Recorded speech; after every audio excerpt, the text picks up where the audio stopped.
So with that out of the way, we can go right ahead and start with this segment, which is going to be talking about all of the teams in the Southwestern Division, how I should feel about how I would feel about these teams if I was a fan of these teams, how I would feel going into the next season, what to expect, what not to expect, and just the important stuff to note. Like, I've been doing this for a majority of the teams in each of their respective divisions. So this one, I believe this is the final division, but if I missed one, I'll quickly go ahead and cover that one in the next podcast. But anyways, we're gonna go ahead and talk about these teams. Now, these teams are a little bit mixed. There's not really many successful teams. Like, actually, I can't really say that it's mixed, honestly. Like, the only successful team that's on this list is the Dallas Mavericks, and even then they finished the regular season at the number 5 seed. But aside from finishing the regular season at the 5th seed, they finished arguably the second best in the entire postseason. They lost in the NBA Finals to the Boston Celtics, and they lost in 5 games. Obviously, that was it was a little bit embarrassing. Kyrie didn't really play that well. Luka Doncic played about as well as he possibly could, and the rest of the role players, they also didn't really play that well. So it was really just Luka Doncic against the Boston Celtics, and when you go up against a team that has as much talent and as much offensive power and defensive power as the Boston Celtics do, it's very difficult to keep up. But aside from that, the Boston Celtics, they still retain the main players that they had last season, as well as being able to retain the two main players that they need, Luka Doncic and Kyrie Irving. And you could argue that the Dallas Mavericks ended up coming back better than ever, and they upgraded in the offseason. They got Klay Thompson, and Kyrie Irving was apparently a huge part of acquiring Klay Thompson in free agency, so props to Kyrie for that. And they really have to make sure that Kyrie Irving ends up working out for this team, because if he doesn't end up working out, then that could be a huge waste in not only just roster space, but also contract, because of the money that Klay Thompson is going to be making for the season. Now, it's not a huge amount of money that many people believe that he should that he should have been making or he could have been making, but it's still a huge amount of money that they're gonna have to pay him for a couple of years. And for the amount of years that they have him, as well as the rest of these, as Luka and Kyrie Irving, they're gonna have to make sure that this works. And they after the deadline last year, the standard for this season is at least going having a better start than 21-9, because that was their start for last season in the before the break. And before the deadline, or after the deadline, that was when they started going on that ridiculous win streak, 21-9. But it's like, if they could start out a little bit better than 21-9 in the beginning of the season, then maybe they can have a lot better success. But the small forward position is a little bit weak for them. I guess maybe Klay Thompson being at the small forward position, depending on where they put him at, is going to make it slightly better. But again, the depth at the small forward position is a little bit lacking. Now, next team on this list is the Portland Trailblazers. CJ McCollum, DeJounte Murray, Zion Williamson, and Brandon Ingram. They're all on the team now. But last year, the Pelicans, they ended up earning the 8th seed after winning the game in the play-in. And Zion went down to injury, so they did not have Zion for the postseason, which was unfortunate for them. They ended up getting swept by the Thunder in the first round. And, it doesn't really... from the perspective of them getting swept, I mean, it doesn't really seem like they're contending, but the moves that they made for this offseason, acquiring DeJounte, it seems like they are trying to contend, but it doesn't feel like they are. Like, I don't know if that makes sense, but it's like the moves that they made, like, DeJounte is a pretty, like, you'd think he's a pretty huge acquisition, but then, like, the season comes and he doesn't, and it just turns out to be a repeat of the last season. Like, that's really like the vibe that you get from this team. You don't feel like there's immediate change, I don't think. I mean, Zion is 24, Brandon Ingram is 26, and they realistically, with those ages, with like the ages that they have and like the amount of experience that they have in the league, they can't be up next anymore with the current roster that they have. Like, they can't really contend with Brandon Ingram. It doesn't seem like he's going to be a long-term, like, in any of the long-term plans for their contending seasons.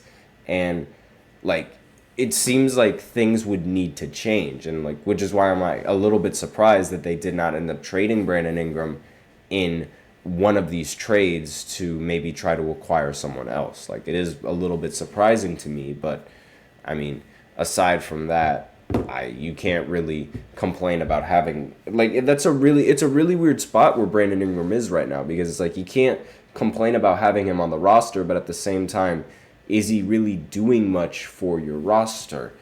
Like, that still is left to be desired, I guess you could say. And it's like, you can't really answer that question as of right now. So, next team on the list is the Houston Rockets.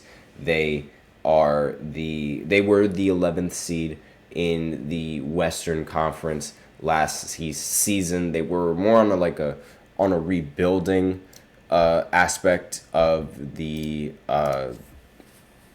for the Western Conference, and they were more of a rebuilding team for the entire NBA. Now, the question now, I guess, is that, like, is it time for your players and your young players on your team to finally take that next step and become better than they were in the previous season, and maybe even secure a playoff spot? Because it's year 2 for the young core that they already have, and they have a pretty decent set of veterans to match up with these young players and to sort of learn from these players, which is like one of the things that is like a little bit underrated. Like, you always need to have some of these veteran players on your team to be able to guide some of these young players into having a healthy career in the league.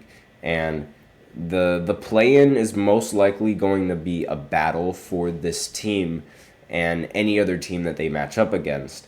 And that's really that leaves things to be in question. Like, is Sengun going to be able to be that guy? And I'm not really sure if he's going to be able to do that unless he develops a 3-point shot. Because if he develops that, then it's a game over for the rest of the league. And it's like, the rest of the players, I mean, Dylan Brooks, I'm not a big fan of him, but he's increased his scoring lately, so maybe he can do it again for this season. Fred VanVleet, I mentioned he was one of the league's more underrated players. I still stand by that opinion, and I do think that he is a pretty decent player in the NBA. And again, I think he's underrated, but we do have to see how they perform in this incredibly competitive Western Conference. Most of the league's best players come from the Western Conference and are in the Western Conference right now, and they're playing in the Western Conference. So it's like the competition did not get much easier, given the amount of time that they're taking to get better. Like, when James Harden was on Houston, they would make the playoffs every single year, but it's like now it's not really guaranteed. And that's obviously, that's what you get when you lose prime Harden, but that was going to be bound to happen anyway. Next team on this list is the Memphis Grizzlies. Now, they were the 13th seed in last season, but a huge reason why they were such a low seed is because for a majority of the year they did not have Ja Morant. They had him for a little bit when he returned from his suspension, but then he got injured. So they didn't have him for a majority of the last year, which was it was not an exciting thing for Memphis. That's the reason. That's part of the reason why they were a 13th seed. So honestly, a lot of teams and a lot of people and a lot of fans, they're probably going to be a little bit on the low, I guess, like not really on the low, but like on the ill-informed side of Memphis, and they're not going to expect much coming from them this season. But excuse me. I mean, with Ja Morant on the team, I feel like that changes a lot for not only just like the team's morale, but also the team's ability to win. I think it changes it a lot more than a lot of how should I say? Than a lot of players think and a lot of other fans really think. Like, I mean, again, he only played 9 games last season, which is, again, it's not a lot of games in the slightest at all. And I mean, I wouldn't really say that he had a great season, and I wouldn't really say that Memphis had a great season at all. But it's like when Ja Morant is on the team and when he's playing in these games, Memphis has always, like, more than not, they've always been in these playoff conversations. Like, all it takes is Ja Morant to play on the court, and they eventually they start winning. It doesn't matter who's on the team. All that matters is that you get Ja the ball, and he's able to make plays, and those plays are what you need in order to win games. And when you're winning games, that's really like the only important thing. That's really the only important thing at the end of every single regular season. Like, at least in my opinion, if you're able to win the important games, and if you're able to win in these games, then it's like, then you did what you needed to do, and it's like there's nothing else that can be said. There's nothing else that needs to be said, and there's nothing else that you really have to really worry about. Now, Ja, in the 9 games that he played, I don't have his the exact record of the games that that he won in, but I mean, in the games that he's missed, you can really tell that there weren't a lot of wins for Memphis in that previous season, which is a big reason why they need Ja Morant healthy and available for a majority of this season if they expect some sort of fantastic good season ahead of them. But I'd say, if everyone is going to sleep on them, then it's less expectation makes a team that much better. And it's with the pieces that they have around them, it's not like they can't be a good squad. I mean, with Jared, with Desmond Bane, and some of the best young trios some of the best young 3 players in the entire league, on the exact same team. So it's they're always going to be a threat. And that's why I said that this conference is a little bit weird, because it's full of so many young teams, and they didn't really play well last season, but they have a potential to be very, very dangerous in this coming season, especially the next team that I mentioned, the San Antonio Spurs with Victor Wembanyama. They didn't play well last season at all. They ended up getting the 14th seed in the regular season. But in the end of the day, I mean, if I'm a Spurs fan, I'm happy regardless. It doesn't matter. I got Wemby, baby. The next few years are just they're gonna be you're guaranteed a superstar caliber player for the next few years. And like you're basically stress free for that time. Wemby is the answer, and to all the problems that you have. As long as you do a decent job in building a team around him, the Spurs will be fine. And that's another reason why they could be a really dangerous team in the next season, because it's like if they figure it out now, if they figure it out quick, if Wemby figures it out quick, then they could be extremely dangerous. And that the same thing I said with Houston, if Sengun can figure it out, they could also be pretty dangerous. And Memphis has already figured it out with those young players that they have. And I already mentioned that the Mavs have already figured out with the young players that they have. And really the only team that needs to figure it out now is the Pelicans, and even then they made it to the postseason last year. They didn't win a game, but they made it to the postseason last year. And it's like, that's why I said this is one of the weirder conferences in the beginning. I knew I took it back and I said that they were majority of the teams were losing and things of that nature, so it wasn't really that interesting, I guess. But at the same time, it's like they do all have, every single one of these teams, they all have the potential of being a very dangerous team in the Western Conference. And I mean, a lot of them, you could argue they already have found their best player on the team, and you could argue that they already found their leading star. I mean, with the Dallas Mavericks, you have Luka. With the Pelicans, I don't have him up here, but there's Zion. But I mean, he's been injured, but he's expected to be pretty healthy for this season.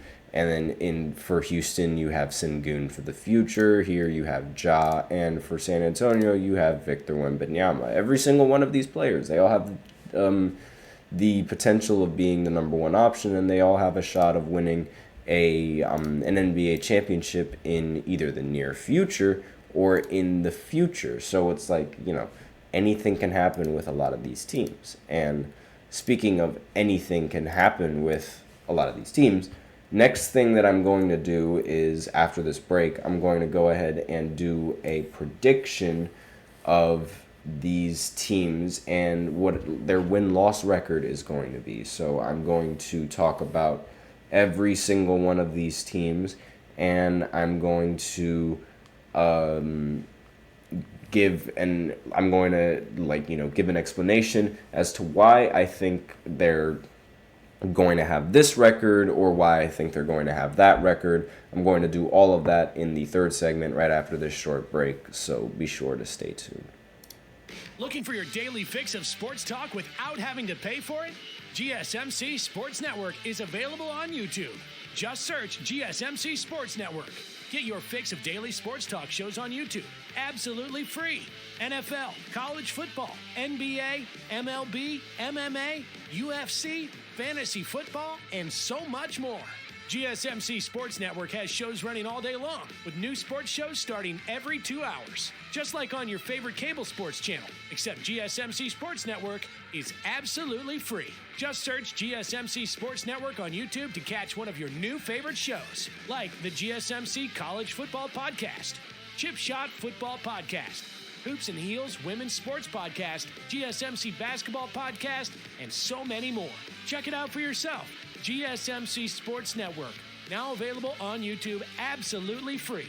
Search GSMC Sports Network on YouTube right now.